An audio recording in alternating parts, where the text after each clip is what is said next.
Hello students, कैसे हैं आप लोग बच्चों। तो AIPMT 2011 का जो मेंस का पेपर था बच्चों, वो अपन आज डिस्कस कर लेते हैं। आइए बच्चों, क्वेश्चन पेपर आपको इंग्लिश हिंदी दोनों में दिख जाएगा। साथ में जैसा कि मैं बोलता हूँ कॉपी पेन लेके चलिए, पूरी फिजिक्स का बहुत अच्छा रिवीजन हो जाएगा। AIPMT 2011 मेंस का क्वेश्चन। पहला क्वेश्चन देखते हैं बच्चों। पहले क्वेश्चन में बोल रखा है डेंसिटी, घनत्व CGS यूनिट में आपको दे रखी है। डेंसिटी जो दे रखी है, डेंसिटी रो अगर मैं बोलूँ, डेंसिटी की वैल्यू दे रखी है 4 ग्राम पर सेंटीमीटर क्यूब। ये आपको डेंसिटी दे रखी है। अब एक नई यूनिट बनाई गई जिसमें लेंथ की यूनिट 10 सेंटीमीटर है। लेंथ को अब 10 सेंटीमीटर के बराबर मानना पड़ेगा आपको, है ना। तो 10 सेंटीमीटर इक्वल्स टू, अगर इसको मैं बोलूँ 10 सेंटीमीटर, वो एक नई यूनिट के बराबर है। तो मतलब 1 सेंटीमीटर की जगह आपको 1/10 ये नई यूनिट में आंसर आ जाएगा। समझ रहे हैं, क्वेश्चन ने बोला हुआ है अब हमने एक नई यूनिट बनाई जिसमें लेंथ की यूनिट 10 सेंटीमीटर है। तो अब नई एक यूनिट किसके बराबर है? 10 सेंटीमीटर के बराबर है। तो पुराना 1 सेंटीमीटर अब 1/10 यूनिट के बराबर होगा। ऐसे ही मास की यूनिट 100 ग्राम हो गई। मतलब 100 ग्राम को आपने एक यूनिट बना रखा है मास की। तो 1 ग्राम की जगह आपको अब 1/100 यूनिट लिखनी पड़ जाएगी, क्योंकि अब नई यूनिट में आंसर आ जाएगा। तो बताइए, डेंसिटी का फॉर्मूला होता था मास अपॉन वॉल्यूम। मास मतलब ग्राम में दिया ही हुआ था 4। ग्राम की जगह आपको क्या लिखना पड़ेगा? ग्राम की जगह 1/100, ग्राम की जगह 1/100, और जो नई यूनिट है उसमें आंसर आ जाएगा। सेंटीमीटर क्यूब, सेंटीमीटर की जगह 1/10 लिखना पड़ेगा, 1/10 का क्यूब। ये आ जाएगा 4/100, और 1/10 ऊपर जाके ये आ जाएगा बच्चों 1000। यानी नई यूनिट में डेंसिटी या घनत्व हो जाएगा 40। थर्ड इस क्वेश्चन का आंसर आ जाएगा। स्टैंडर्ड क्वेश्चन है, काफी सारे सवाल ऐसे आते रहते हैं, तो तरीका सीख लें कि किस तरीके से क्वेश्चन सॉल्व हो रहा है। आओ बच्चों नेक्स्ट क्वेश्चन की तरफ चलते हैं, अगले प्रश्न की तरफ चलते हैं अपन। Question number 2। क्वेश्चन नंबर 2 में बोल रखा है कि particle covers half the distance with speed v1 and rest with speed v2। तो बच्चों एक पार्टिकल है, एक कण है जो चलता है, आधी दूरी वो v1 से चलता है, आधी दूरी वो v2 से चलता है। एवरेज स्पीड इसकी पूछी गई है बच्चों। एवरेज स्पीड का फॉर्मूला होता है total distance upon total time. Total distance कितनी है? d/2 टोटल डिस्टेंस d है। टोटल टाइम लिखना पड़ेगा बच्चों। Speed equals to distance upon time तो हमें याद ही है। तो टाइम का फॉर्मूला डिस्टेंस बाय स्पीड आएगा। टाइम का फॉर्मूला डिस्टेंस बाय स्पीड आएगा। बताइए ये टाइम t1 क्या आ जाएगा? डिस्टेंस अपॉन स्पीड, मतलब डिस्टेंस अपॉन स्पीड। डिस्टेंस कितना था? d/2, स्पीड कितना है? v1, तो ये वाला टाइम आ गया। प्लस ये टाइम कितना आएगा? डिस्टेंस अपॉन स्पीड, डिस्टेंस है d/2, स्पीड है v2। सारे d और d कैंसिल हो जाएंगे। ऊपर आ जाएगा 2v1 v2, नीचे आ जाएगा v1 प्लस v2। ठीक है, एलसीएम ले लिया हमने 2v1 v2, तो इधर v1 प्लस v2 आ जाएगा, ऊपर 2v1 v2 आ जाएगा। आंसर आ जाएगा 2v1 v2 upon v1 plus v2, जो स्टैंडर्ड आंसर है। अगर सेम डिस्टेंसेस ट्रेवल कर रहे हैं तो फॉर्मूला ये आ जाएगा। अगर यहाँ पे 2 सेम टाइम होते तो आंसर आता v1 प्लस v2/2। ठीक है, चलिए आगे चलते हैं नेक्स्ट क्वेश्चन की तरफ। अगला क्वेश्चन, थर्ड क्वेश्चन में आपसे बोला गया है कि एक मास है वो मूव कर रहा है एक्स एक्सिस में। एक मास है जो मूव कर रहा है एक्स एक्सिस में v वेलोसिटी से, and sticks to another mass 3m moving vertically upward along y axis with velocity 2v। और दूसरा मास 3m है जो ऊपर जा रहा है 2v वेलोसिटी से। फाइनल वेलोसिटी कॉम्बिनेशन की अब दोनों मिलके क्या बना लेंगे? 4m बना लेंगे। बच्चों मोमेंटम कंजर्वेशन लगा दो, संवेग संरक्षण लगा दो। शुरुआत में संवेग या momentum mv i cap plus 3m into 2v j cap. ये हमने मोमेंटम लिखा है। इनिशियल मोमेंटम इसका मोमेंटम है ना डायरेक्शन के साथ। फाइनली मोमेंटम 4m इंटू जो v0 वेक्टर, मैं वेलोसिटी वेक्टर फाइनली v0 मान लेता हूँ। ये चाहिए अपने को m से m कैंसल, ये 4 नीचे आ जाएगा तो आंसर कितना आएगा? v/4, तो i कैप में 4 नीचे आ गया, v/4 i कैप में। बच्चों ये 4 नीचे आएगा तो यहाँ पे 2 तो था ही, जब ये 4 नीचे आएगा तो 3/2 v j कैप। तो v/4 i cap plus 3/2 v j cap second इस क्वेश्चन का आंसर आ जाएगा। मोमेंटम कंजर्वेशन, संवेग संरक्षण लगाना है और कुछ नहीं करना है। मोमेंटम की डायरेक्शन होती है तो आई जे के का इस्तेमाल जरूर करें। आओ नेक्स्ट क्वेश्चन की तरफ चलते हैं, अगले प्रश्न की तरफ चलते हैं। क्वेश्चन नंबर 4 बच्चों, क्वेश्चन नंबर 4 में क्या बोला हुआ है? Conveyor belt is moving with constant speed. एक बेल्ट है वो आगे जा रही है किससे? 2 मीटर पर सेकेंड से।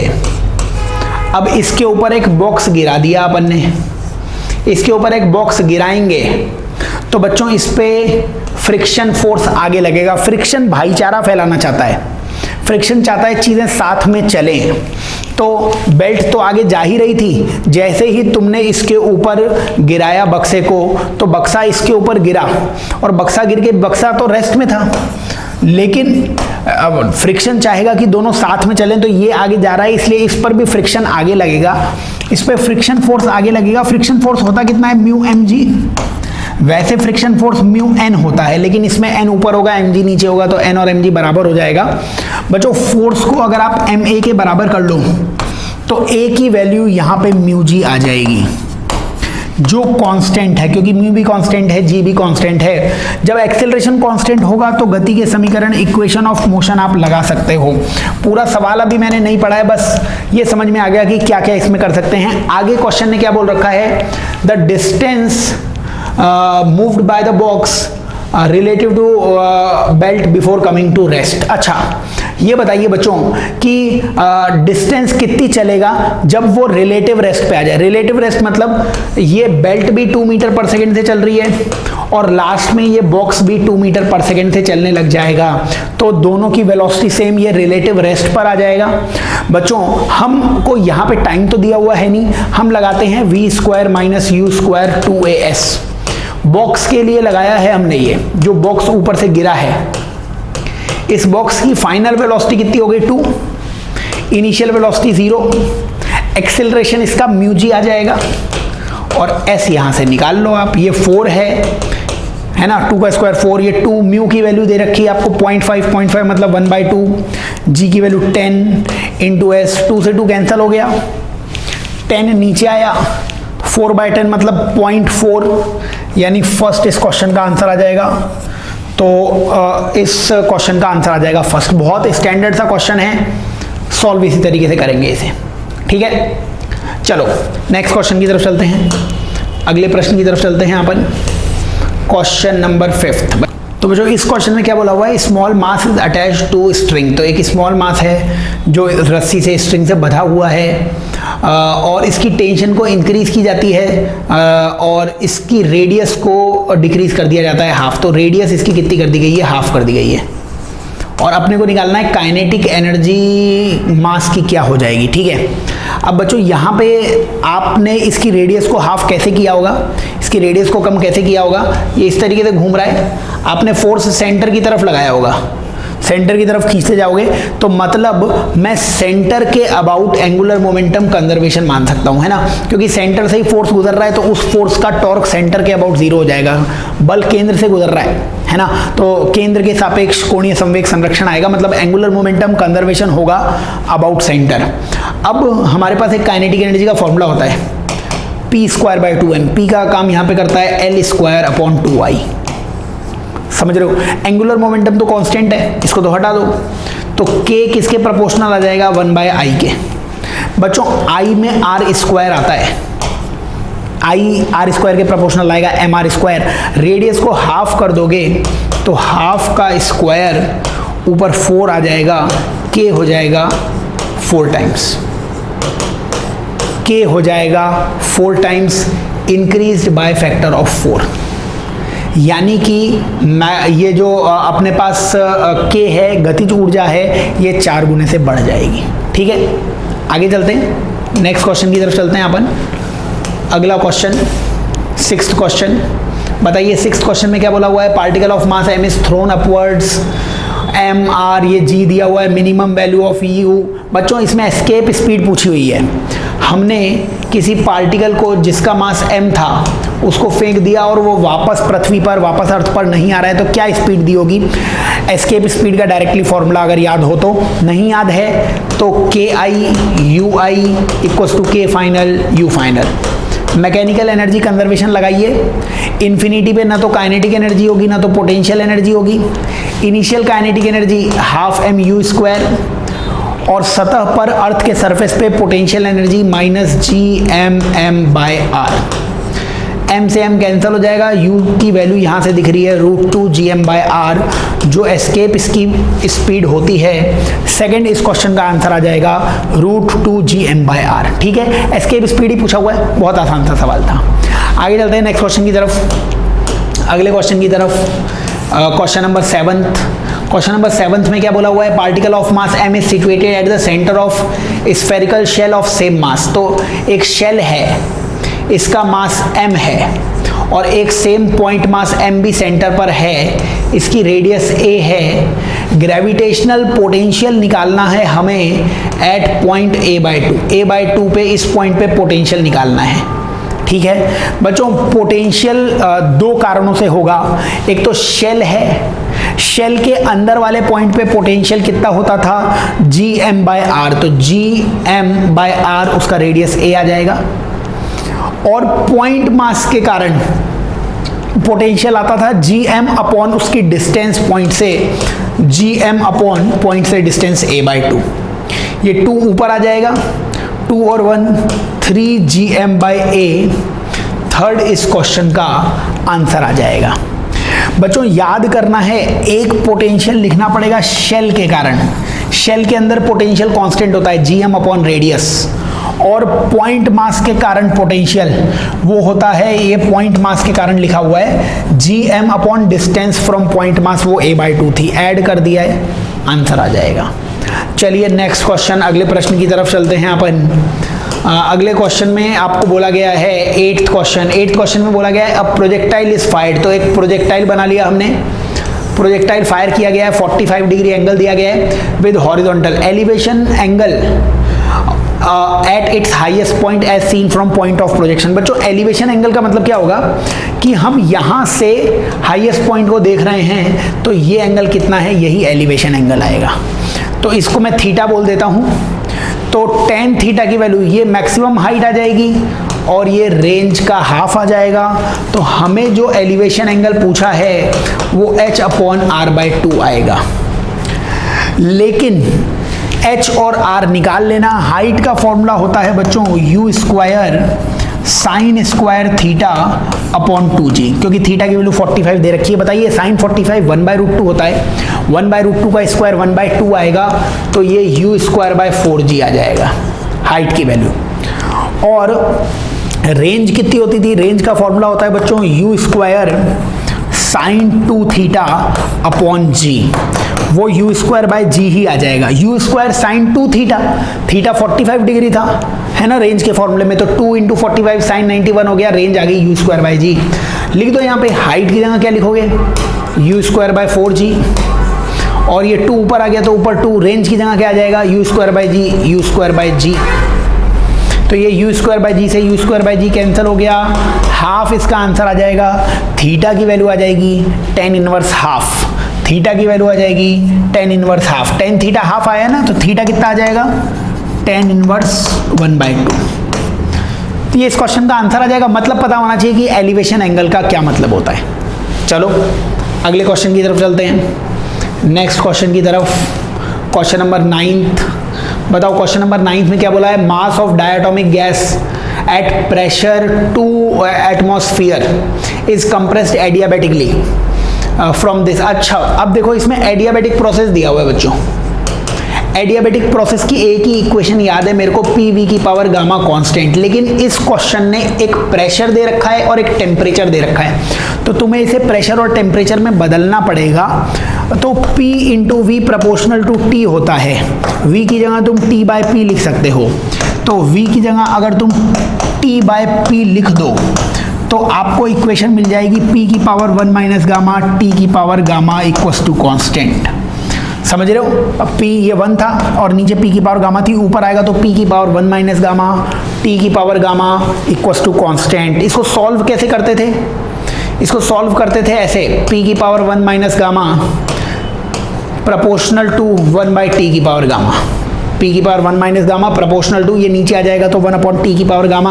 अब 1 to 1 2 खेलते थे अपन, इसमें क्या लिखते थे, p1 p2 की पावर 1 माइनस गामा, ये बराबर आएगा t2/t1 की पावर गामा।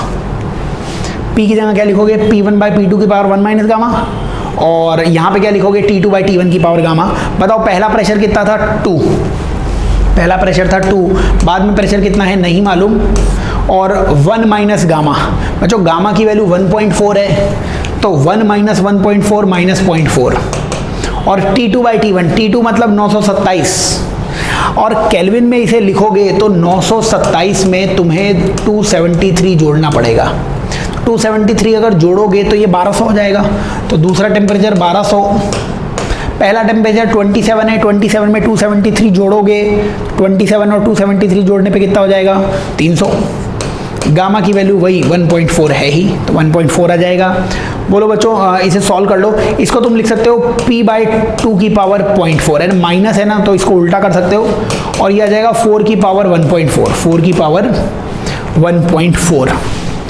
अब दूसरे पेन से सॉल्व कर लेते हैं इसे, ताकि आपको नज़र आ जाए उस यहाँ पे अब ये 0.4 है ना, दोनों पावर को 0.4 से डिवाइड कर दो तो ये आ जाएगा p/2 4 की पावर 14/4, क्योंकि 0.4 से डिवाइड किया दोनों पावर को तो उधर भी 0.4 आ गया, पॉइंट से पॉइंट कैंसिल हुआ, और 14/4, 14/4 का मतलब क्या होता है, 4 की पावर 7/2, 4 की पावर 7/2 ही आ जाएगा ये, क्योंकि 2 से कैंसिल करोगे इसे। अब यहाँ पे आप 4 को अगर 2 की पावर 2 लिखते तो p/2 की वैल्यू 2 की पावर 7 आ जाती बच्चों, क्योंकि 4 को 2 की पावर 2 लिखा है, 2 से 2 कैंसिल हो गया है, 2 की पावर 7 में 2 और मल्टीप्लाई करोगे, आंसर आ जाएगा 2 की पावर 8। 2 की पावर 8 होता है बच्चों 256। फोर्थ इस क्वेश्चन का आंसर आ जाएगा अपने पास। ठीक है, तो याद करना है, सिंपल सा क्वेश्चन है, कुछ खास बातें हैं नहीं, बस एडियाबेटिक प्रोसेस है, तो इक्वेशन सॉल्व कर लेना आप। चलो अगले क्वेश्चन की तरफ चलते हैं, नेक्स्ट क्वेश्चन की तरफ। क्वेश्चन नंबर 10 बताओ। क्वेश्चन नंबर 10 में बोल रखा है कि दो पार्टिकल्स ऑसिलेट कर रहे हैं और सेम फ्रीक्वेंसी है, सेम एम्पलीट्यूड है, अपोजिट डायरेक्शन में मूव करते हैं, और they move in opposite direction when their displacement is half of amplitude. जब उनका डिस्प्लेसमेंट हाफ ऑफ एम्पलीट्यूड है, तो हम बच्चों आपको फेजर डायग्राम्स बनाना सिखाते थे एसएचएम में, उसी से ये सवाल हो जाएगा। हम मान लेते हैं ये ओरिजिन है 0,0, ये एम्पलीट्यूड है a,0 है ना, प्लस a मान लो, और ये नेगेटिव एक्सट्रीम है -a मान लो, और यहाँ पे एक पॉइंट है, ये डिस्टेंस कितनी है a/2। पार्टिकल इसी लाइन पे एसएचएम कर रहा है। ठीक है, अब पार्टिकल एक्चुअली में सर्कुलर मोशन कर रहा होता था, हम पार्टिकल को ऐसा घूमता हुआ मानते थे, है ना। तो जब एक पार्टिकल यहाँ पे होगा तो वो एक्चुअली में a/2 पर है, और किधर जा रहा है, +a पर जा रहा है। दूसरा पार्टिकल यहाँ पे मानो वो भी a/2 पर ही है, लेकिन वो किधर जा रहा है, -a पर जा रहा है। यही तो बोला है ना क्वेश्चन ने, कि पार्टिकल जब a/2 पर होता है तब एक दूसरे को क्रॉस करता है। इसका मतलब एक पार्टिकल ये रहा, एक पार्टिकल ये रहा, तुम दोनों के एंगल्स निकाल लो यार। एंगल कैसे निकालो, इसका इनिशियल एंगल कैसे निकालोगे, ये रहा इनिशियल एंगल इसका, ये एंगल कितना आ जाएगा, ये कितना है a/2 परपेंडिकुलर या लंब a/2 है, और हाइपोटेन्यूज a है, तो ये वाला एंगल आ जाएगा 30 डिग्री। कैसे आ जाएगा 30 डिग्री, साइन थीटा की वैल्यू वो a/2 अपॉन a आ जाएगी। Sine theta perpendicular upon base a/2 upon a, ये एंगल 30 आ गया बच्चों। ये एंगल 30 आ गया, जब दूसरे पार्टिकल को जोड़ोगे तो ये वाला एंगल भी 30 आएगा। तो इनका फेस डिफरेंस कितना आएगा, फेस डिफरेंस मतलब इनके बीच का डिफरेंस कितना है, ये है इनके बीच का डिफरेंस, ये 30 है, ये 30 है, 30 60, तो ये 120 डिग्री। 120 डिग्री को 2π/3 लिखा जा सकता है, यही इनका फेस डिफरेंस आ जाएगा। फेस डिफरेंस मतलब फेस के बीच में डिफरेंस, एंगल के बीच में डिफरेंस, वही इनका फेस डिफरेंस आ जाएगा। दो लाइंस अगर इस तरीके से हैं तो इनका फेस डिफरेंस क्या होता है, इनका इनिशियल एंगल क्या होता है, ये रहा एक का इनिशियल एंगल, ये रहा दूसरे का इनिशियल एंगल, तो इनके बीच का फेस डिफरेंस कितना है, ये रहा। एक एंगल में से दूसरा एंगल माइनस करोगे, यही तो बचेगा।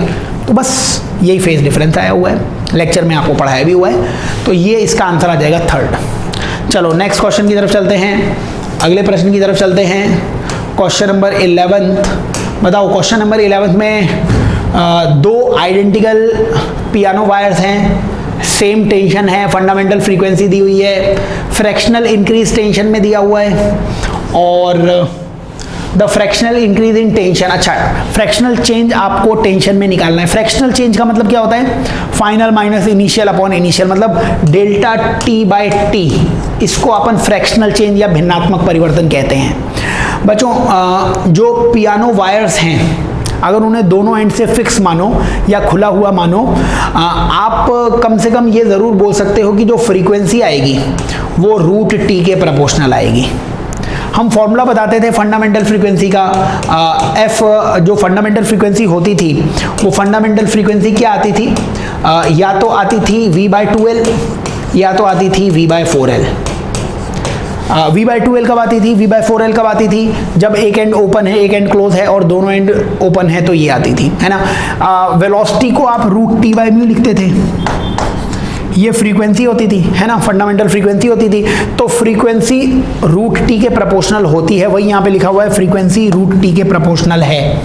अब आप इसमें फ्रैक्शनल चेंज के फॉर्मूले लगा दो। देखो f की पावर 1 है और t की पावर 1/2 है। इसको क्या लिख सकते हो आप? 1 into delta F by F, और इसको क्या लिख सकते हो? Half into delta T by T. समझ रहे हो ना, पावर्स को नीचे लिखते थे into percentage change. Percentage change का फॉर्मूला यही होता है, delta F by F into 100, और ये हाफ नीचे आया और टेंशन के लिए क्या करोगे? Delta T by T into 100। अब ये डेल्टा टी बाई टी आपको चाहिए, तो इस 2 को इधर ले आओ, अपना आंसर कितना आ जाएगा? 2 डेल्टा एफ बाई एफ, ये अपना आंसर आ जाएगा डेल्टा टी बाई टी का। 2 की वैल्यू 2 है। डेल्टा एफ बच्चों फ्रीक्वेंसी का जो चेंज होता है उसी को बीट्स कहते हैं। बीट्स आपको कहीं ना कहीं दे रखी होगी इसने, 6 बीट्स पर सेकेंड। तो डेल्टा एफ की वैल्यू कितनी आ गई? 2 इंटू 6, और इनिशियल फ्रीक्वेंसी कितनी दे रखी है? 600, तो नीचे 600 आ गया। तो आंसर 2/100 आ गया बच्चों, क्योंकि 6 से 600 को कैंसिल करोगे तो 2/100। 2/100 मतलब कितना आ जाएगा? 2/100 मतलब 0.02, 0.02 मतलब सेकेंड इस क्वेश्चन का आंसर आ जाएगा। आसान सा क्वेश्चन है, वेव थ्योरी का, आना चाहिए अपने को। आओ नेक्स्ट क्वेश्चन की तरफ चलते हैं, अगले प्रश्न की तरफ। Question number 12। क्वेश्चन नंबर 12 बच्चों ऑप्टिक्स का क्वेश्चन आ गया है। क्वेश्चन ने क्या बोला हुआ है? A thin prism of angle 15 degree और ग्लास का रिफ्रैक्टिव इंडेक्स दिया हुआ है। तो आपको A1 दिया गया है 15 डिग्री और μ1 दिया गया है 1.5। इसको एक दूसरे से अपन ने जोड़ा है, दूसरे प्रिज्म से, जिसका A2 तुम्हें निकालना है, और μ2 कितना दिया हुआ है? 1.75। इसमें एक कंडीशन दी हुई है तुम्हें। कंडीशन क्या दी हुई है? कंडीशन दी हुई है डिस्पर्जन विदाउट डेविएशन। ठीक है, डिस्पर्जन विदाउट डेविएशन, ये कंडीशन आपको दी हुई है। इस कंडीशन में अपन लिखते थे A और μ-1 इनवर्स रेशियो में होते थे, यानी कि A1 नीचे लिख दीजिए μ1-1 और A2 ऊपर आएगा μ2-1, माइनस का साइन भी आता था एक यहाँ पे। तो स्टैंडर्ड कंडीशन है, अगर डिस्पर्जन विदाउट डेविएशन होगा तो ये फॉर्मूला है, वैल्यूज रखो, आंसर आ जाएगा। A1 कितना है? A1 की वैल्यू 15 है, A2 की वैल्यू तुम्हें निकालनी है। इधर माइनस आएगा ही, μ1-1, μ1-1 मतलब 1.5 माइनस 1, μ1 मतलब 1.5 माइनस 1, वो 0.5 बचेगा। μ2-1 1.75 माइनस 1 मतलब 0.75 बचेगा। ठीक है, इसको सॉल्व कर लो, बस A2 की वैल्यू आ जाएगी, माइनस में आएगी, माइनस का कुछ मतलब है नहीं, उसे अपोजिट रखा होगा एक्चुअली, इसलिए माइनस में आ रहा है। तो ये कितना आ जाएगा A2 की वैल्यू? इसको इधर ले जाओगे तो 15 इंटू 0.5 अपॉन 0.75, है ना। तो ये पॉइंट हटा देना और ऊपर एक 0 बाकी रह जाएगा, ये पॉइंट हटी जाएगा। ये 15 को 5 बार कैंसिल करेगा, 10 बार कैंसिल करेगा, -10 डिग्री वैसे आना चाहिए, 10 डिग्री इसका करेक्ट आंसर आ जाएगा। फॉर्मूला लगाना है, सॉल्व करोगे आंसर आ जाएगा। आओ नेक्स्ट क्वेश्चन की तरफ चलते हैं, अगले प्रश्न की तरफ चलते हैं। क्वेश्चन नंबर 13 क्वेश्चन में कन्वर्जिंग बीम्स। बच्चों कन्वर्जिंग बीम्स मतलब ऐसी बीम्स आ रही हैं जो मिलने वाली हैं। कन्वर्जिंग बीम्स आई हैं, रे इज इंसिडेंटेड ऑन डाइवर्जेंट लेंस। तो यहाँ पे एक डाइवर्जेंट लेंस इस तरीके से लगाया हुआ है और ये कन्वर्जिंग बीम्स आ रही हैं। They intersect at a point 15 centimetre from the lens. अब लेंस से 15 सेंटीमीटर अपोजिट साइड, तो 15 सेंटीमीटर अपोजिट साइड पे ये मिल जाती है, 15 सेंटीमीटर अपोजिट साइड पे ये मिल जाती हैं। अगर इस लेंस को हटा देते हैं, if the lens is removed, तो rays meet 5 centimetre closer to lens, मतलब अगर इसको हटा देते हैं तो ये 5 सेंटीमीटर क्लोजर आ जाती हैं, मतलब लेंस से 10 सेंटीमीटर की डिस्टेंस पर आ जाती हैं। ठीक है, तो कुल मिला के आपको ये जो वर्चुअल ऑब्जेक्ट मानना है वो 10 पे मानना है, जो इमेज माननी है v मानना है वो 15 पे मानना है, और फॉर्मूला लगा दीजिए 1/v minus 1/u equals to 1/f। 1/v मतलब 1/15 माइनस 1/10 1/f। सॉल्व कर लो, बहुत सिंपल सा फॉर्मूला है। 10 माइनस 15 कितना हो गया, -5 upon 150 equals to 1/f। f की वैल्यू यहाँ से -30 आ जाएगी, है ना। एलसीएम लोगे तो ये कितना, 10 माइनस 15 मतलब -5 अपॉन 150, f की वैल्यू -30, ये इसका आंसर आ जाएगा। बहुत सिंपल सा क्वेश्चन है। लेंस में शुरुआत के 1-2 लेक्चर्स में ही बता देते हैं अपन। चलिए नेक्स्ट क्वेश्चन की तरफ चलते हैं। Question number 14। क्वेश्चन नंबर 14 में क्या बोला हुआ है, 3 चार्जेस है प्लस क्यू, जो आपने कॉर्नर्स ऑफ इक्विलेटरल ट्रायंगल, अच्छा यहाँ पे भी क्यू है, यहाँ पर भी क्यू है, यहाँ पर भी क्यू है।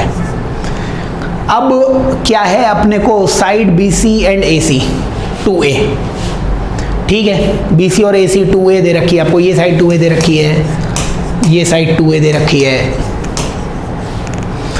D and E are mid point, D और E तक क्यू चार्ज को ले जाने में वर्क कितना करना पड़ेगा। बच्चों इलेक्ट्रोस्टैटिक एक कंजर्वेटिव फील्ड है। कंजर्वेटिव फील्ड में जब वर्क नहीं पूछा होता है तो एक्सटर्नल वर्क निकालते हैं। एक्सटर्नल वर्क का फॉर्मूला होता है U final minus U initial, ये वर्क होगा। याद रखना, कुछ नहीं बोला हो पूरी फिजिक्स में तो एक्सटर्नल वर्क निकालना। एक्सटर्नल वर्क कंजर्वेटिव फोर्स के वर्क के नेगेटिव के बराबर होता है, और कंजर्वेटिव का वर्क माइनस डेल्टा U होता है, उसके आगे माइनस और लगाओगे तो डेल्टा U, ये आ जाएगा एक्सटर्नल वर्क। ये अगर नहीं आता हो तो एक्सटर्नल वर्क, कुछ भी नहीं बोला हो तो एक्सटर्नल वर्क निकालना है। अगर बोला होता ना find out work done by electric field, तो हम इलेक्ट्रिक फील्ड का वर्क निकालते हैं, बट इसने कुछ नहीं बोला हो किसका वर्क निकालें, कुछ नहीं बोला है तो एक्सटर्नल का वर्क निकालना है।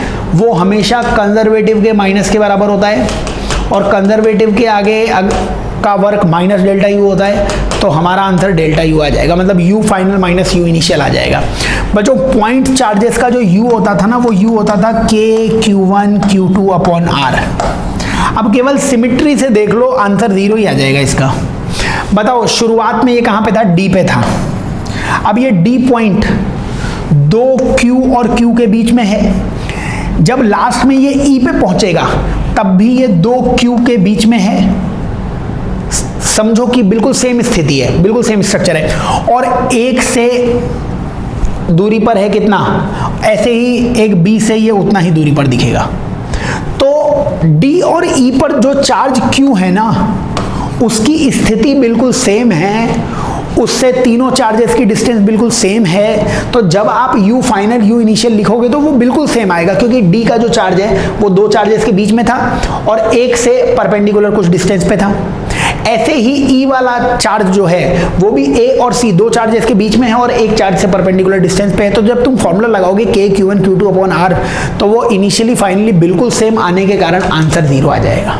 वैल्यूज निकालने की जरूरत नहीं है, देख लो कॉन्फ़िगरेशन, देख लो यार कि कहाँ पे वो रखा हुआ है। जैसी स्थिति पहले थी बाद में भी वैसी स्थिति है, तो एनर्जी सेम आ जाएगी, 0 आ जाएगा आंसर।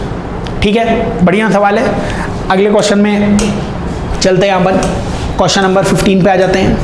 क्वेश्चन नंबर 15 में आपको दिया हुआ है v इक्वल्स टू 4x² और इलेक्ट्रिक फील्ड निकालना है। बच्चों v और e का एक फॉर्मूला होता है, e का फॉर्मूला होता है -dv/dr,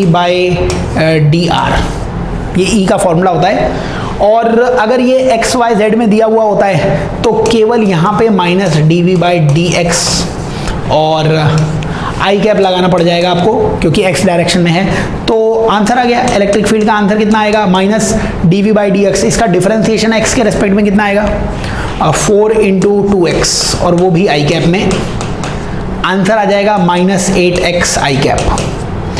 102 का मतलब x की वैल्यू इसमें 1 है, y की वैल्यू 0 है, z की वैल्यू 2 है, x की वैल्यू 1 डाल दो, x की वैल्यू 1 मतलब -8 आई कैप। ये इलेक्ट्रिक फील्ड आया है, मतलब इलेक्ट्रिक फील्ड 8 आया है -i डायरेक्शन में। 8 आएगा वो भी ऋणात्मक x, 8 आएगा वो भी नेगेटिव x के अलोंग। फर्स्ट इस क्वेश्चन का आंसर आ जाएगा। फॉर्मूला है, फॉर्मूला लगा दो, आंसर आ जाएगा।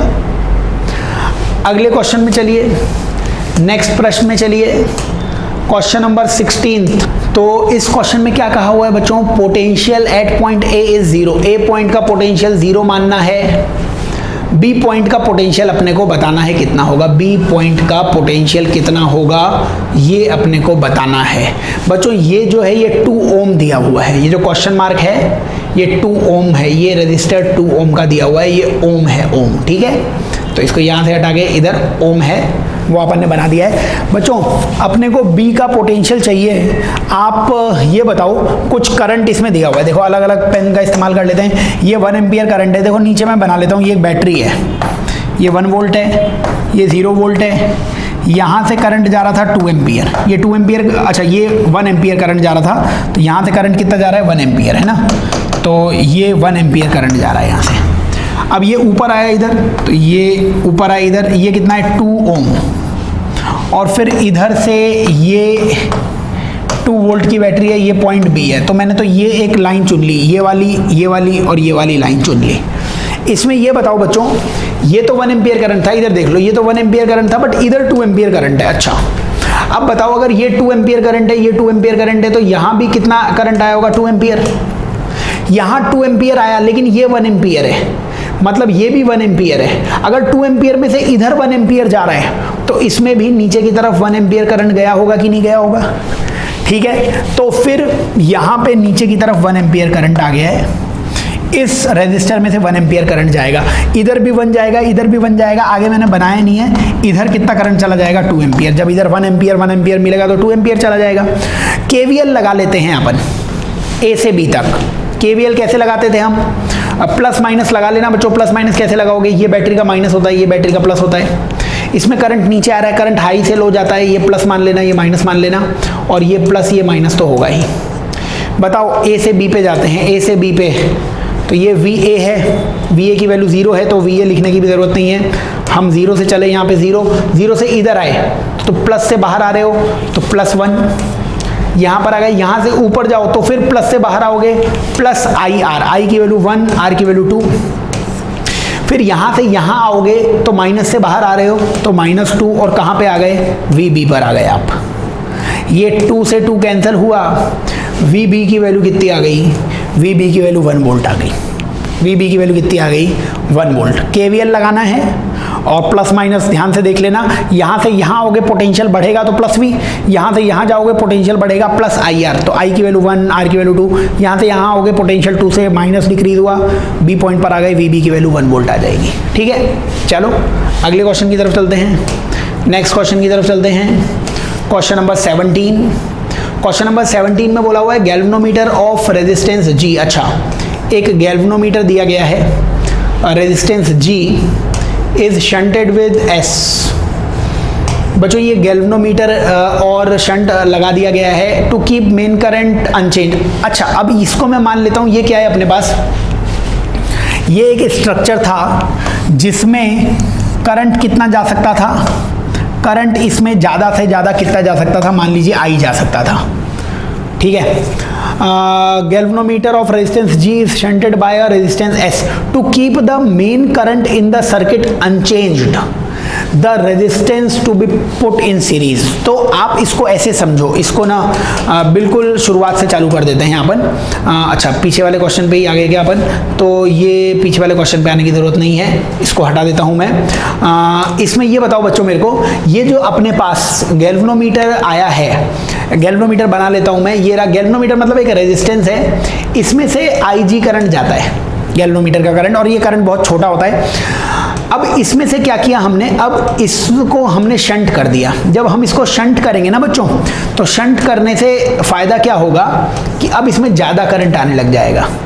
उस I में से इसमें तो IG चला जाएगा और बचा हुआ करंट इसमें से चला जाएगा। तो हमने क्या किया, बढ़ा दिया इसे, हमने इसके करंट को बढ़ा दिया। केवल पहले IG जा सकता था, अब I जा सकता है। अब क्वेश्चन बोल रहा है to keep the main current same. अब हमें कुछ ऐसा करना है कि करंट IG ही जाए। तो देखिए ये क्या था, ये इस तरीके का था, ये G था, ये S था। अब सीरीज में कितना रेजिस्टेंस जोड़ें कि इस पूरे में मेन करंट सेम चला जाए, मतलब IG चला जाए। केवल जब रेजिस्टेंस G था तब करंट कितना जाता था, IG। जब तुमने शंट किया तो ज़्यादा करंट जाने लग गया, IG तो इधर चला गया I में से, और इधर I माइनस IG चला गया, जिसे एमीटर बोलते हैं अपन, एमीटर बन गया ये। अब क्वेश्चन बोल रहा है कि मेन करंट सेम रहना चाहिए। मेन करंट पहले IG था तो बाद में भी IG रहना चाहिए। बच्चों ये तभी हो सकता है जब ये पूरा रेजिस्टेंस G के बराबर हो, क्योंकि G रेजिस्टेंस में से IG करंट ही जाता है। अगर ये रेजिस्टेंस G से कम हुआ तो करंट I से ज़्यादा चला जाएगा। अगर ये रेजिस्टेंस G से ज़्यादा हुआ तो करंट कम हो जाएगा। एक्चुअली अपने को ये रेजिस्टेंस बिल्कुल G के बराबर मानना पड़ेगा। क्यों? क्योंकि G में से केवल IG करंट जा सकता है, समझ रहे हो? इसीलिए करंट अनचेंज तभी होगा जब आप इसका रेजिस्टेंस G के बराबर मान लोगे। अगर आप रेजिस्टेंस कम कर दोगे तो करंट बढ़ जाएगा, है ना? तो इसीलिए अगर इसको आप G से छोटा रेजिस्टेंस मानोगे तो जाने वाला करंट ज़्यादा आ जाएगा। इसको G से बड़ा रेजिस्टेंस मानोगे तो आने वाला करंट IG से भी छोटा हो जाएगा। हमें IG को कम ज़्यादा नहीं करना है, हमें सेम करंट फ्लो कराना है। इसका मतलब इसका रेजिस्टेंस होगा कितना बच्चों? ये दोनों पैरेलल में हैं। पैरेलल में क्या होता है? R1 R2 upon R1 plus R2। तो ये पैरेलल में प्लस R, ये इसका रेजिस्टेंस आ गया, और ये रेजिस्टेंस किसके बराबर होना चाहिए? G के बराबर। बस सॉल्व कर लो इसे, GS upon G plus S, इसकी वैल्यू G माइनस R के बराबर। ये R इधर आ गया तो G माइनस R के बराबर। बोलो बच्चों, क्रॉस मल्टीप्लाई कर लो। इधर कितना है? GS और उधर कितना है? G माइनस R और into G plus S। Multiply कर लो बच्चों, आंसर आ जाएगा। दूसरे पेन से कर देता हूँ ताकि आपको दिख जाए आंसर। देखिए GS तो GS है, मल्टीप्लाई कीजिए G और G स्क्वायर आ जाएगा, G और S को GS आ जाएगा, माइनस से मल्टीप्लाई करेंगे माइनस RG और माइनस RS। GS से GS कैंसिल हो गया। अपने को R की वैल्यू चाहिए थी, ये माइनस RG और RS दूसरी तरफ आ जाएगा, तो RG प्लस RS की वैल्यू G स्क्वायर। इसमें से अगर R कॉमन ले लोगे, इन दोनों में से R कॉमन ले लोगे तो ब्रैकेट में G प्लस S बचेगा, वो G प्लस S नीचे आ गया, तो G square upon G plus S, G square upon G plus S। Fourth इस क्वेश्चन का आंसर आ जाएगा। बढ़िया सवाल है, समझना पड़ेगा। अगले क्वेश्चन में चलते हैं, नेक्स्ट क्वेश्चन में चलते हैं अपन। अगले क्वेश्चन में 18th क्वेश्चन में क्या बोला हुआ है? 18th क्वेश्चन में बोला हुआ है thermocouple of negligible resistance produces EMF 40 microvolt पर डिग्री सेल्सियस। 40 माइक्रोवोल्ट पर डिग्री सेल्सियस, इसका मतलब 1 डिग्री सेल्सियस में पोटेंशियल डिफरेंस कितना है? 40 microvolt in linear range of temperature, है ना? A galvanometer of resistance 10 ohm whose sensitivity is 1 micro ohm per division। 1 micro ohm पर डिवीजन का मतलब क्या होता है बेटा? एक डिवीजन में कितना करंट आ रहा होगा? 1 micro ampere. Is employed with thermocouple. The smallest value of temperature difference that can be detected by system. अब सिस्टम स्मॉलेस्ट टेम्परेचर डिफरेंस कितना मेजर करेगा, ये अपने को बताना है। तो आप ये बताइए, एक डिवीजन में करंट कितना आ रहा है? एक डिवीजन में करंट कितना आ रहा है? 1 माइक्रो एम्पियर का, है ना? तो एक डिवीजन से छोटा डिवीजन मेजर हो नहीं सकता है। तो आप ये बताओ, अगर मैं V इक्वस टू IR लगाऊं एक डिवीजन के लिए, 1 डिवीजन के लिए, तो एक डिवीजन का V कितना है वो तो मालूम नहीं। एक डिवीजन का करंट कितना है दिया हुआ है? एक डिवीजन का करंट 1 माइक्रो एम्पियर, और एक डिवीजन मतलब रेजिस्टेंस तो जो है वो टोटल होगा ही 10 दिया हुआ है, तो कितना आ गया ये? 10 माइक्रो एम्पियर। ठीक है, 10 माइक्रो एम्पियर क्या ये वोल्ट में आ जाएगा क्योंकि V आया है ये, तो ये आ जाएगा 10 माइक्रो वोल्ट। तो ये बताओ मेरे को कि 10 माइक्रो वोल्ट एक डिवीजन में आता है, तो आप बताइए 1 डिग्री सेल्सियस टेम्परेचर जो है वो 1 डिग्री सेल्सियस के लिए 40 माइक्रोवोल्ट चाहिए, तो एक डिवीजन में अगर 10 माइक्रोवोल्ट है तो 10 माइक्रोवोल्ट कितना टेम्परेचर मेजर करेगा? ये तो यूनिटरी मेथड आ गया ना यार। देखो 1 डिग्री सेल्सियस अगर इतने के लिए है तो इस 4 को नीचे ले आओ, 1/4 डिग्री सेल्सियस ये 10 माइक्रोवोल्ट के द्वारा मेजर किया जा सकता है। 1/4 को आप क्या लिखते हो? जो पॉइंट लगाओगे तो 10 आ गया, 2 लगाओगे और 0.25 फर्स्ट इस क्वेश्चन का आंसर आ जाएगा। क्वेश्चन क्या है? ये ऊटपटांग सवाल में आपको उसी समय दिमाग लगाना पड़ेगा। क्वेश्चन ने बोला कि हम कम से कम टेम्परेचर कितना मेजर कर सकते हैं, तो हम तो डिवीजन से मेजरमेंट कर रहे थे, तो ये हमें पता था एक डिवीजन में करंट इतना आता है, तो हमने एक डिवीजन का V निकाल लिया कि जब कांटा एक डिवीजन घूमेगा तो एक डिवीजन में 10 माइक्रोवोल्ट वो चाहिए। अगर 40 के लिए 1 डिग्री सेल्सियस का टेम्परेचर है तो 10 के लिए टेम्परेचर कितना होगा? इस 4 को नीचे ले जाओ तो 10 बच जाएगा यहाँ पे, तो 1/4 डिग्री सेल्सियस मेजर हो जाएगा एक डिवीजन में। वही सबसे छोटा मेजरमेंट है, 1/4 मतलब 0.25। ठीक है, देख लेना, यूनिटरी मेथड है, कुछ खास बात नहीं है। अगले क्वेश्चन में चलते हैं अपन, क्वेश्चन नंबर 19। क्वेश्चन नंबर 19 में charge Q thin ring of radius R rotate कर रहा है, magnetic induction eight the centre. बच्चों ये बताओ कि अगर चार्ज घूम रहा है तो वो करंट बना रहा होगा, तो मैग्नेटिक फील्ड सेंटर पे आता है μ0I/2R, रिंग के सेंटर पे मैग्नेटिक फील्ड। बच्चों करंट की वैल्यू तुम Q/T लिख सकते थे, Q/T, और 1/T को F भी लिख सकते हो, फ्रीक्वेंसी। आंसर आ गया μ0QF/2R, μ0QF/2R 19th क्वेश्चन का आंसर आ जाएगा सेकेंड। ठीक है, बहुत सिंपल सा क्वेश्चन है। आओ नेक्स्ट क्वेश्चन की तरफ चलते हैं, और क्वेश्चन नंबर 20। क्वेश्चन नंबर 20 ने क्या बोल रखा है? शॉर्ट बार मैग्नेट है, मैग्नेटिक मोमेंट बच्चों M की वैल्यू दे रखी है 0.4, is placed in uniform magnetic field. B की वैल्यू दे रखी है 0.16। The magnet is in stable equilibrium. बच्चों स्टेबल इक्विलिब्रियम में M और B पैरेलल होता है, एंगल 0 डिग्री आता है। पोटेंशियल एनर्जी का फॉर्मूला आता है -mb cos theta. Minus M की वैल्यू 0.4, B की वैल्यू 0.16, cos 0 की वैल्यू 1 आ जाएगी बच्चों, और cos 0 की वैल्यू अगर 1 आ रही है तो बताओ 16 4 जा कितना हो जाएगा? 64 माइनस 0.064। सेकेंड इस क्वेश्चन का आंसर आ जाएगा, 20 क्वेश्चन का आंसर सेकेंड आ जाएगा। ठीक है, चलो अगले क्वेश्चन की तरफ चलते हैं, नेक्स्ट क्वेश्चन की तरफ चलते हैं। Question number 21। क्वेश्चन नंबर 21 में आपसे बोला गया है square loop, steady current I है, D डिस्टेंस पर है, तो लूप I पर। बच्चों हमने आपको कई बार बता रखा है कि अगर पैरेलल वायर्स दिखें जिसमें सेम डायरेक्शन में करंट फ्लो करेगा तो वो अट्रैक्ट करेंगे, अपोजिट डायरेक्शन में करंट फ्लो होगा तो वो रिपल करेंगे, और सबसे पास वाले वायर के कारण जो नेचर आएगा ना वही ओवरऑल नेचर आएगा। बेसिकली दो पैरेलल वायर्स का जो फोर्स पर यूनिट लेंथ आता था वो आता था μ0I1I2/2πd।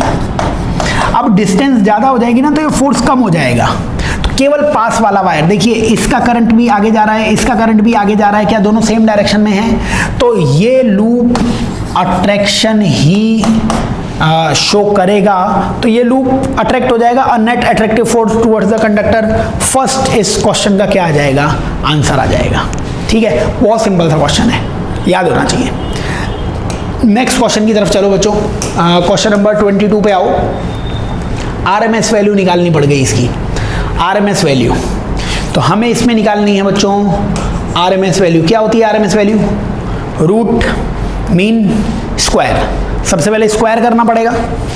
अब ये लीनियर ग्राफ है ना, तो इसलिए जो मैं तरीका बता रहा हूँ उससे हो जाएगा। पहले स्क्वायर कर दो, इसका स्क्वायर करोगे तो ये वैल्यूज कहाँ तक चली जाएंगी? ये V0 था ना, ये क्या बन जाएगा? V0 का स्क्वायर। बाकी इसके आगे जीरो तो जीरो ही रहेगा, केवल एक टाइम पीरियड में ही निकालते हैं अपन, तो ये V0 स्क्वायर हो गया, ये मैंने स्क्वायर कर दिया। फिर इसका मीन निकाल लो बच्चों, मीन।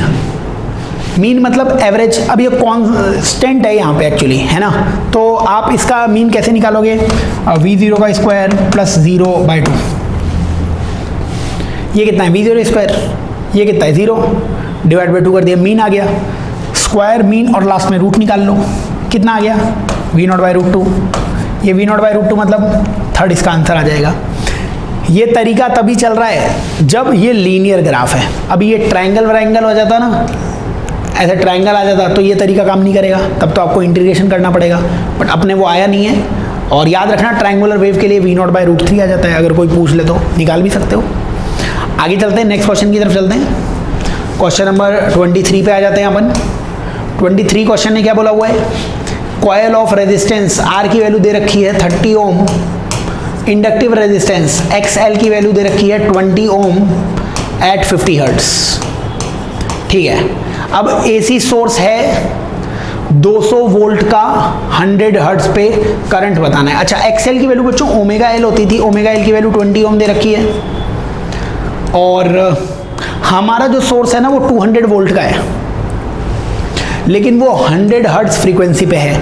बच्चों ये बताओ कि हम ऐसे लिख सकते हैं क्या कि इस ओमेगा को 2πfL = 20 ओम लिख सकते हैं। देखिए 2π कांस्टेंट होता है, L कांस्टेंट होता है, मतलब ये XL लिखा हुआ है। XL फ्रीक्वेंसी के क्या होता है, प्रोपोर्शनल होता है।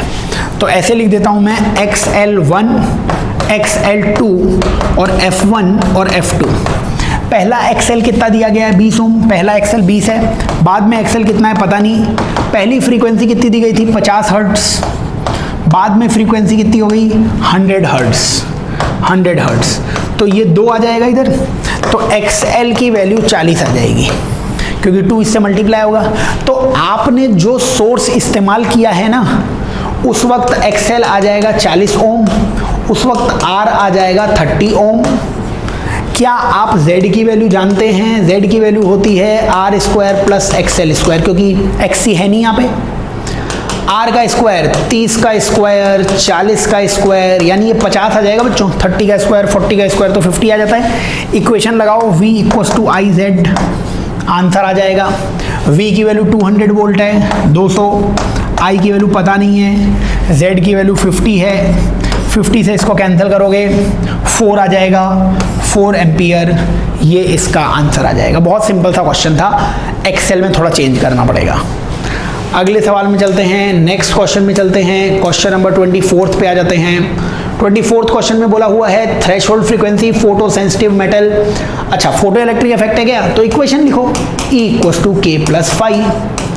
फोटो सेंसिटिव मेटल इज 3.3, ये थ्रेशोल्ड फ्रीक्वेंसी है, और लाइट ऑफ फ्रीक्वेंसी दिस। अच्छा, तो एनर्जी को आप लिख दो H न्यू, H, और न्यू की वैल्यू 8.2 × 10⁻14। काइनेटिक एनर्जी पता नहीं है, और थ्रेशोल्ड फ्रीक्वेंसी दे रखी है, तो फाई को भी लिख देना H × थ्रेशोल्ड फ्रीक्वेंसी 3.3 10⁻14। इसको दूसरी तरफ ले जाना, K की वैल्यू कितनी आ जाएगी, H कॉमन, और 8.3 मान लो इसे। 8.3 में से 3.3 माइनस करोगे तो 5 × 10⁻14। अब पूछा गया है, ये तो मैंने इक्वेशन निकाल ली, कट ऑफ वोल्टेज। अच्छा, तो तुम काइनेटिक एनर्जी को EV0 लिख दो, V0 ही कट ऑफ पोटेंशियल आ जाएगा, तो V0 की वैल्यू हो जाएगी H/E 5 × 10⁻14। सॉल्व कर लो, H की वैल्यू 6.6, 10⁻34, 5 × 10⁻14, E की वैल्यू 1.6 × 10⁻19। बताओ क्या करें इसमें अपन। ये 19 और 14 कितना हो जाएगा, बोलो। 19 और 14 हो जाएगा 33, 33 और ये 34 है, तो 10⁻−1 बाकी रह जाएगा एक, तो ये हटा दिया, 10⁻−1 बाकी रह जाएगा, यानी कि बाकी रह जाएगा 66/16 इंटू ये 5 × 10⁻−1 मतलब 0.5 मतलब 1/2।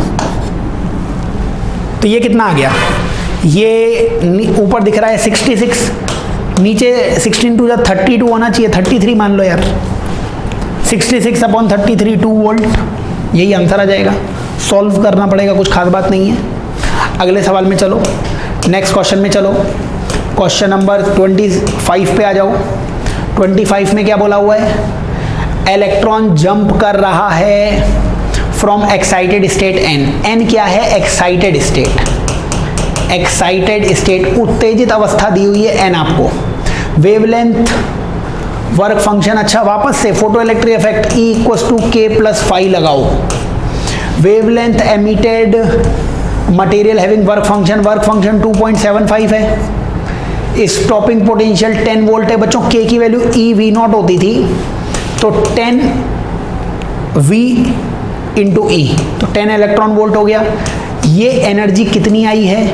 ये एनर्जी आई है 12.75।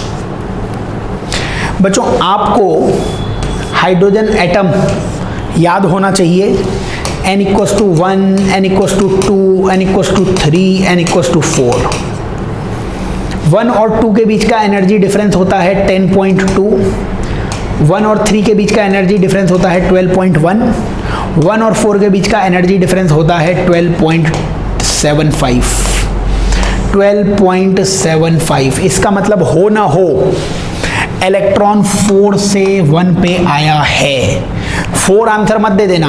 4 को हम बोलते हैं थर्ड एक्साइटेड स्टेट। ये तो ग्राउंड स्टेट होती है, इसको first excited state, second excited state, third excited state. 4 से 1 पे आया है तो एक्साइटेड स्टेट ये थर्ड है। उसने nth एक्साइटेड स्टेट बोला था, इसलिए 3 को टिक करेंगे, 4 को टिक नहीं करेंगे। 4 से 1 पे आ रहा है, लेकिन n इक्वल्स टू 4 को कहते हैं थर्ड एक्साइटेड स्टेट, तो n की वैल्यू 3 सेकेंड इस क्वेश्चन का आंसर आ जाएगा। एटॉमिक स्ट्रक्चर में केमिस्ट्री में बताते भी हैं। आओ अगले सवाल की तरफ चलते हैं, नेक्स्ट क्वेश्चन की तरफ चलते हैं। क्वेश्चन नंबर 26 में क्या बोला हुआ है? 2 रेडियो एक्टिव सैंपल्स हैं P और Q। P और Q, P में नंबर ऑफ आपको न्यूक्लियस 4n0 दिए हुए हैं, Q में n0 दिए हुए हैं। हाफ लाइफ P की है 1 मिनट, इसकी हाफ लाइफ है 1 मिनट और इसकी हाफ लाइफ है 2 minute. Initially no nuclei when P and Q equal. बच्चों P और Q के न्यूक्लियाई इक्वल करने हैं, तो number of nuclei of R present. R क्या है? Stable nuclei. कितने स्टेबल हो जाएंगे? स्टेबल मतलब डीके हो जाएंगे। अच्छा ये बताओ, ये एक हाफ लाइफ में, ये 2 मिनट में कितना हो जाएगा? आधा हो जाएगा। हाफ लाइफ है ना इसकी, ये 2 मिनट में कितना हो जाएगा? इसकी हाफ लाइफ है 1 मिनट, ये 1 मिनट में हाफ होके 2n0 हो जाएगा और अगले 1 मिनट में और हाफ होके n0 हो जाएगा। बताओ दोनों को 2-2 मिनट दे दिए क्या?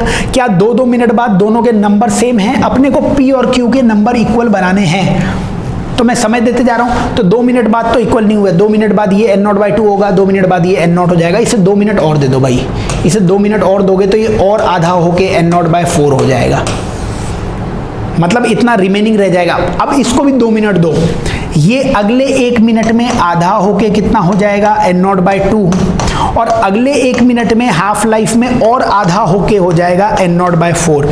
क्या तुमने इसको 4 मिनट दे दिया? 1 minute 1 minute 1 minute 1 minute, 4 minute बाद ये भी n0/4, 4 मिनट बाद ये भी n0/4, तो 4 मिनट बाद P और Q के नंबर्स सेम आ जाएंगे, समझ रहे हो? और ये 4n0 था, 4 मिनट बाद ये कितना रिमेनिंग रह जाएगा? n0/4। ये n0 था, ये भी 4 मिनट बाद कितना रिमेनिंग रह जाएगा? n0/4। देखिए शुरुआत में ये कितना था? 5n0, बाद में ये बाकी कितने रह गए? n0/2। तो डीके कितने हो गए होंगे? R मतलब स्टेबल, जो डीके हो गया वही तो स्टेबल है। 5n0 थे पहले, अब बाकी रह गए केवल n0/2, तो कितने डीके हो गए होंगे? 10 - 2 9n0/2, 9n0/2, ये R का नंबर आ जाएगा। R मतलब स्टेबल न्यूक्लियाई, स्टेबल मतलब जो डीके हो चुके हैं, ये रिमेनिंग है, n0/2 रिमेनिंग है, ऐड करने के बाद ये बाकी हैं, इनका और डीके होगा, और 5n0 में से n0/2 माइनस करोगे, 9n0/2 डीके हुए हैं, वो स्टेबल बन चुके हैं, वो R का नंबर है, वही इस क्वेश्चन का आंसर है। नेक्स्ट क्वेश्चन, अगले प्रश्न की तरफ चलेंगे अपन, 27 क्वेश्चन की तरफ। 27 क्वेश्चन में बोला गया है, out of following which one is not possible energy of photon hydrogen atom according to Bohr's atomic model. बच्चों बोर एटॉमिक मॉडल में केवल वही एनर्जी फोटोन की आएगी जिससे ट्रांजिशन हो पाए, तो ये 11.1 ये वो एनर्जी है जिससे ट्रांजिशन हो नहीं पाएगा। लाइन स्पेक्ट्रम होता है ना, तो इस एनर्जी से ट्रांजिशन हो नहीं पाएगा, बाकी सब एनर्जी से ट्रांजिशन हो जाएगा। 13.6 की तुम एनर्जी दोगे तो इलेक्ट्रॉन वो ग्राउंड स्टेट से n = इन्फिनिटी पे पहुंच जाएगा। ऐसे दूसरी एनर्जी देने से भी ट्रांजिशन हो जाएगा, 11.1 से कोई ट्रांजिशन नहीं होगा। ठीक है, आओ नेक्स्ट क्वेश्चन की तरफ चलते हैं। और question number 28, Zener diode reverse biasing में काम करता है और पोटेंशियल को मेंटेन करके रखता है। क्या बोल रखा है? ब्रेक डाउन वोल्टेज 15 वोल्ट है। बच्चों ये जो ज़ीनर डायोड है इसका 15 वोल्ट तुम्हें मानना है पोटेंशियल डिफरेंस। ये 0 वोल्ट मान लेता हूँ क्योंकि ये 20 वोल्ट है तो ये 20 वोल्ट आ जाएगा, ये 0 है तो ये भी 0 वोल्ट आएगा, और ये 15 है तो इसको 15 वोल्ट मानना पड़ेगा। बताओ मेरे को इस 250 में से कितना करंट जाएगा? V = IR, V = I और R की वैल्यू 250, तो I की वैल्यू कितनी आ गई? 5/250 यानी 1/50। 1/50 आ जाएगी ना, 1/50 आ जाएगी। इसे अगर अपन मिली एम्पियर में, क्योंकि सारे आंसर्स दिए हुए हैं, तो आप इसको क्या करो, इसमें 1000 से मल्टीप्लाई और 1000 से डिवाइड कर दो। इस 1000 को तो बोल देना मिली एम्पियर, 1/1000 मतलब 10⁻³ तो बाकी रह गया 1000/50। एक 0 से एक 0 कैंसिल हुआ, 20 मिली एम्पियर। इसका मतलब यहां से 20 मिली एम्पियर करंट आया। अब आप इसमें ये बताइए मेरे को कि अपने को बताना क्या है, is used the current through the diode. अच्छा, डायोड से कितना करंट जाएगा? अब इसमें से कितना करंट जाएगा?